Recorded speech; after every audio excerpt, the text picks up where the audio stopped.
Hoje eu quero falar sobre o Deus esquecido. O Espírito Santo me inspirou a fazer esse vídeo quando eu li esse livro, O Deus Esquecido, do Francis Chan. Um livro muito bom que fala sobre o Espírito Santo. Então, vamos lá. Deus Esquecido, como eu disse, um livro que fala sobre o Espírito Santo. E não no sentido que o Espírito Santo é esquecido, que a gente não fala do Espírito Santo. A gente fala do Espírito Santo, a gente fala um pouco sobre ele, mas falamos poucos. Falamos muito pouco sobre aquilo que o Espírito Santo significa. E esse livro não é sobre um esquecimento total sobre quem é o Espírito Santo, não. Mas uma negligência sobre o Espírito Santo. Um pensamento errado e equivocado sobre o Espírito Santo. E muitas vezes uma negligência sobre o seu poder, sobre a sua obra, sobre o que ele pode fazer. A gente vive pelo Espírito Santo, né? Jesus disse: é melhor que eu vá para que ele possa vir. Então, a gente vive através do Espírito Santo, mas falamos pouco sobre o Espírito Santo. E quando falamos, muitas vezes falamos de uma forma equivocada. Então, esse vídeo é para isso, para que a gente esclareça algumas coisas sobre o Espírito Santo. Já peço o direcionamento dele para que eu possa falar aquilo que vem dele e não de mim. Amém? Deus Esquecido, sim, é um título muito forte, mas é exatamente nesse sentido, para que chame a atenção, para que a gente possa entender a gravidade de que é negligenciar o Espírito Santo, a gravidade de ter um pensamento equivocado, um pensamento errado sobre o Espírito Santo.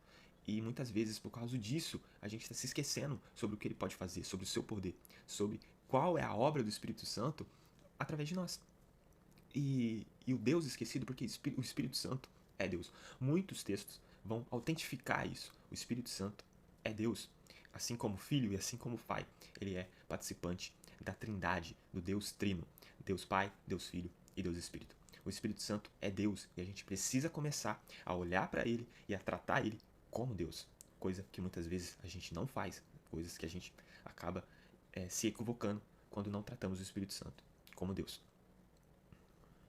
E em que sentido a gente negligencia o Espírito Santo? Como eu já disse, muitas vezes em não buscar conhecer e entender o poder e a sua obra. Negligenciamos quando não buscamos conhecer o Espírito Santo. Quando não vivemos através do Espírito, não vivemos através da orientação do Espírito, não entregamos o controle da nossa vida para o Espírito Santo, mas vivemos através dos nossos próprios esforços. Né? Então a gente negligencia o Espírito Santo muitas vezes nesse sentido. E muitas vezes a gente fala, estamos cheios do Espírito Santo. Estamos cheios, aquela igreja está cheia do Espírito Santo. E muitas vezes não é isso. É apenas dons do Espírito Santo sendo manifestado. E a gente precisa entender que o dons do Espírito é diferente do fruto do Espírito. Ser cheio do Espírito Santo é dar o fruto que o Espírito dá. Assim como vai dizer em Gálatas, capítulo 5, versículo 22 e 23. Eu quero ler com vocês. Mas o fruto do Espírito é amor, alegria, paz, paciência, amabilidade, bondade, fidelidade, mansidão e domínio próprio. Contra essas coisas não há lei. Esse é o fruto do Espírito. E veja só, o texto diz o fruto, o texto não diz os frutos. Não coloca no plural, mas sim no singular. Porque esse é o fruto. Uma pessoa cheia do Espírito Santo dá esse fruto que a gente acabou de ler, que é a mansidão, o amor, a alegria, a paz. É um fruto que tem todas essas características que a gente acabou de ler. Então não são frutos. Ah, não, eu sou amoroso. Não, eu consigo ter paz. Não, eu sou uma pessoa paciente, mas às vezes você não tem o domínio próprio. Ah, eu sou uma pessoa com paz, mas às vezes você não tem o amor. Não, o fruto do Espírito é ter tudo isso. Se você é cheio do Espírito Santo, você revidencia na sua vida, você reflete na sua vida esse fruto, que é o amor, que é a paz, a amabilidade, a paciência, o domínio próprio, e entre os frutos, entre as características que a gente acabou de ler. E veja, tem também, né, as características de quem vive pela carne. E a gente precisa começar a fazer uma comparação. Com quem a gente está parecendo mais? Com o fruto do Espírito ou com o fruto da carne? Com as características da carne? Olha só o que uma pessoa que vive pela carne e não pelo Espírito, olha só quais são as características dessas pessoas. Ora, versículo 19. Ora, as obras da carne são manifestas: imoralidade sexual, impureza, libertinagem, idolatria, feitiçaria, ódio, discórdia, ciúmes, ira, egoísmo, dissensões, facções, inveja, embriaguez, orgias e coisas semelhantes. Eu os advirto, como antes já os adverti. Aqueles que praticam essas coisas não herdarão o reino de Deus. Essas são as obras da carne. Essas são as obras da carne. A gente está refletindo na nossa vida o fruto do Espírito ou as obras da carne? Será que estamos realmente cheios do Espírito Santo? Ou será que a gente está sendo apenas movido por um momento emocional dentro da igreja? Um momento de arrepio?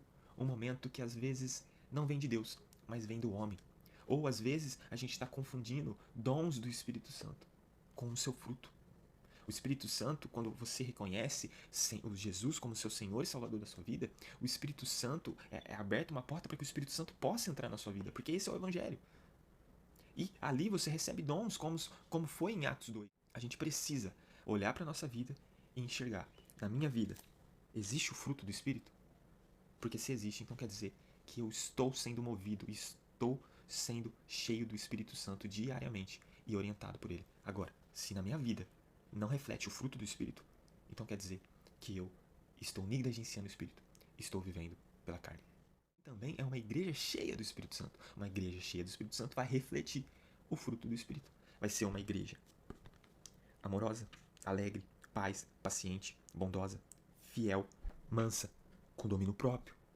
A igreja vai refletir o fruto do Espírito. Essa é uma igreja cheia do Espírito Santo, que reflete o fruto. Uma igreja que é movida pelo Espírito Santo e não por homens. Hoje em dia a gente vê muito igrejas fazendo aquilo que funciona e não aquilo que o Espírito Santo quer. Igrejas fazendo aquilo que está dando certo. Né? O problema não é a cor da parede. O problema não é se a igreja tem luz ou não, fumaça ou não. O problema não é se o que está sendo pregado é algo mais motivacional ou é algo mais teológico. Não, esse não é o problema. O problema é, será que a gente está fazendo aquilo que o Espírito Santo quer ou será que a gente está sendo movido por aquilo que funciona? Não, porque isso atrai pessoas. Esse tipo de mensagem atrai pessoas. Não, esse tipo de designer, né, falando da igreja como uma estrutura, isso atrai as pessoas.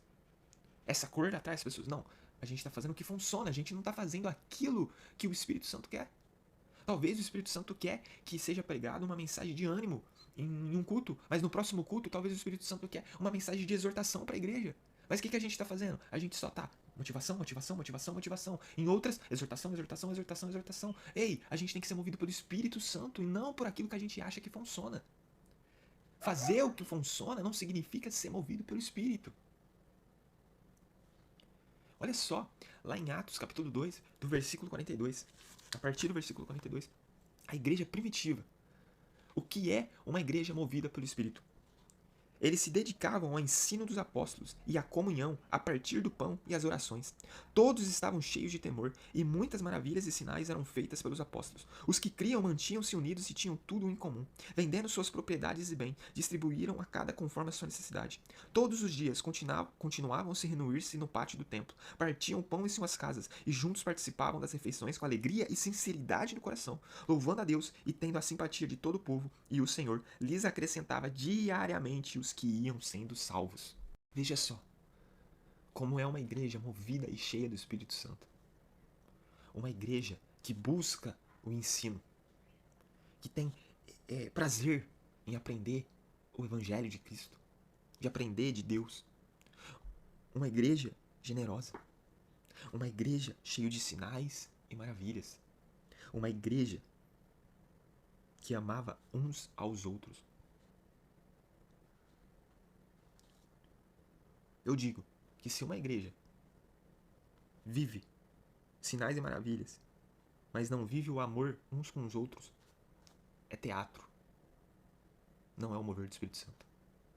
Se uma igreja vive o partir do pão, mas não vive a comunhão entre os irmãos, se uma igreja busca o ensino, mas não busca a comunhão, não busca a generosidade, eu não estou aqui falando que toda igreja vai ser igual. Não, porque não vai. Cada igreja, cada denominação vai ser diferente. Outra coisa é que a gente não pode limitar o mover do Espírito Santo. Muitas pessoas limitam.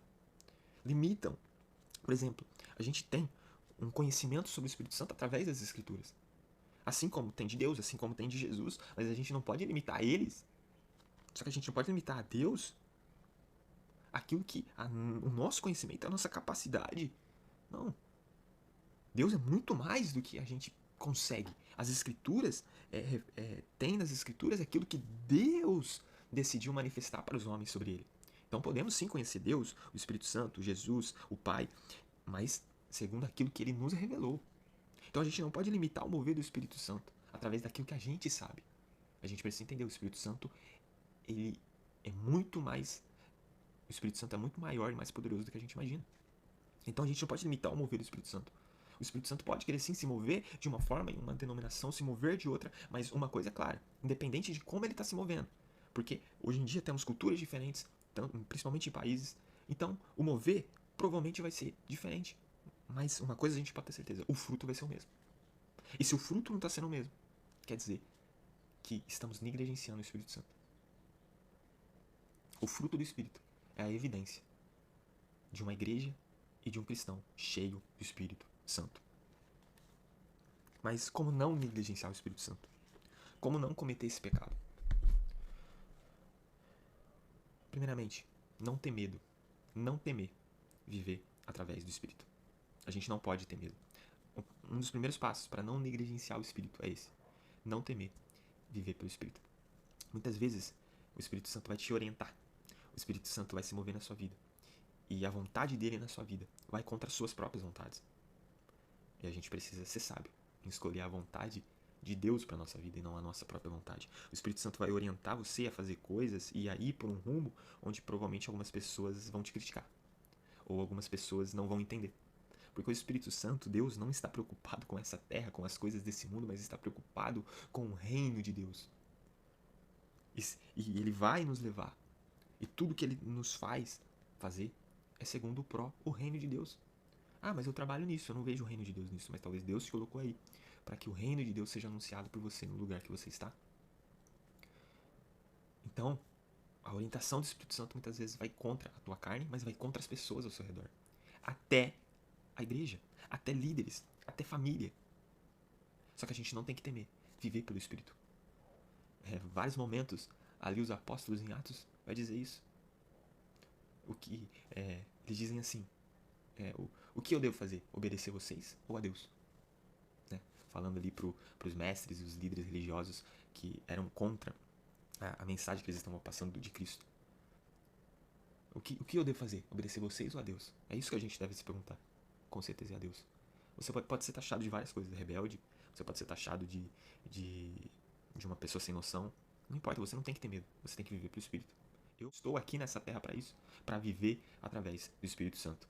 Jesus deixou o Espírito Santo para que ele possa nos transformar em novas criaturas, para que a gente possa matar o nosso velho homem em Cristo Jesus e através do Espírito Santo viver uma nova criatura em Deus. Então eu preciso estar sensível a ouvir o que o Espírito Santo quer para minha vida, porque só assim eu vou ser transformado. E eu vou viver em uma vida em santidade. A gente precisa entender isso. Não tema, mas veja, você tem que ter clareza e certeza que é o Espírito Santo. Não vem também querer justificar atos errados que você fez dizendo que foi o Espírito Santo, mas você foi para a sua carne. Por isso que o importante é viver uma vida pelo Espírito. Pedir, orar, para que o Espírito nos encha, para que a gente possa ser cheio dele e para que a gente possa viver através dele. A gente precisa orar. Espírito Santo, me oriente. Espírito Santo, me encha todos os dias. A gente precisa buscar essa oração. E por último, ter comunhão com ele. E todos, não ter medo, viver a orientação pelo Espírito, orar para que ele nos encha, tudo isso depende de ter comunhão com o Espírito Santo. Você tem que buscar. O Espírito Santo é um conselheiro, o Espírito Santo é o consolador. Então a gente precisa desabafar aquilo que a gente está vivendo. Muitas vezes você fala, eu não tenho ninguém para desabafar o que eu estou vivendo. Você tem o Espírito Santo, você tem Deus, entendeu? Ele é o seu amigo. Então vá até o Espírito Santo e fale com ele, tenha comunhão com ele. Por quê? Porque você vai começar a se encher. Ele vai te encher, por quê? Porque você está buscando ele. Busque ler a palavra de Deus é importantíssimo na nossa vida. A gente precisa conhecer Deus através das Escrituras. E assim a gente vai gerando em nós o Espírito Santo, a gente vai vivendo pelo Espírito e não pela carne. A gente vai alimentando o Espírito. A palavra é alimento. Então busque. E entre outras coisas que te levam a ter uma maior comunhão, como jejum. Mas busque ter essa comunhão com Deus, com o Espírito Santo, para que você possa viver pelo Espírito Santo. E, claro que eu resumi muito o que diz nesse livro. Resumi muito mesmo. Tem muitas coisas aqui, um conteúdo muito bom, inspirado por Deus, onde é baseado nas Escrituras, na palavra. Então, se você tiver vontade, consuma esse livro, O Deus Esquecido, de Francis Chan. E, para finalizar, eu quero fazer a oração final, um pequeno spoiler para você que vai querer ler esse livro, mas eu quero fazer a oração final desse livro com vocês. E que a gente comece a viver pelo Espírito. Amém? Espírito Santo, sabemos que temos falhado com o Senhor. Por favor, perdoa-nos por entristecê-lo, por resistir, por extingui-lo. Nós resistimos quando pecamos, quando nos rebelamos ou quando endurecemos o coração. Às vezes somos espiritualmente cegos. Outras vezes sabemos o que o Senhor quer que façamos, mas optamos por ignorar seus sinais. Mas não é assim que queremos viver agora. Precisamos que o Senhor nos transforme. Somente por seu intermédio podemos orar em verdade. Espírito de Deus, só o Senhor pode nos levar a um lugar de adoração genuína, pois é o Espírito da verdade, o Espírito da santidade e o Espírito da vida. Obrigado pela verdade, pela santidade e pela vida que nos concede. Precisamos de uma sabedoria e de seu discernimento à medida que vivemos esta vida. Livre-nos da descrença, do medo. Precisamos de sua força para nos ajudar e fazer o que precisamos e viver de maneira que o Senhor deseja que vivemos. Fale claramente ao nosso coração, calando outras vozes que nos tentam convencer a aceitar os padrões desse mundo. O Senhor é o Espírito do domínio próprio e do amor. Dê-nos o domínio próprio, de que precisamos para negar nossa carne e assim possamos segui-lo. Dê-nos um amor tão grande que nos motive a agir com coragem. Manifeste-se por nosso intermédio para que possamos servir e amar a sua noiva, a igreja, como o Senhor a ama. Venha, Espírito Santo, venha. Ainda não sabemos exatamente o que isso significa para cada um de nós, nos lugares específicos que o Senhor nos chamou para viver. Contudo, independente do que isso significar, pedimos por sua presença. Venha, Espírito Santo, venha. Amém.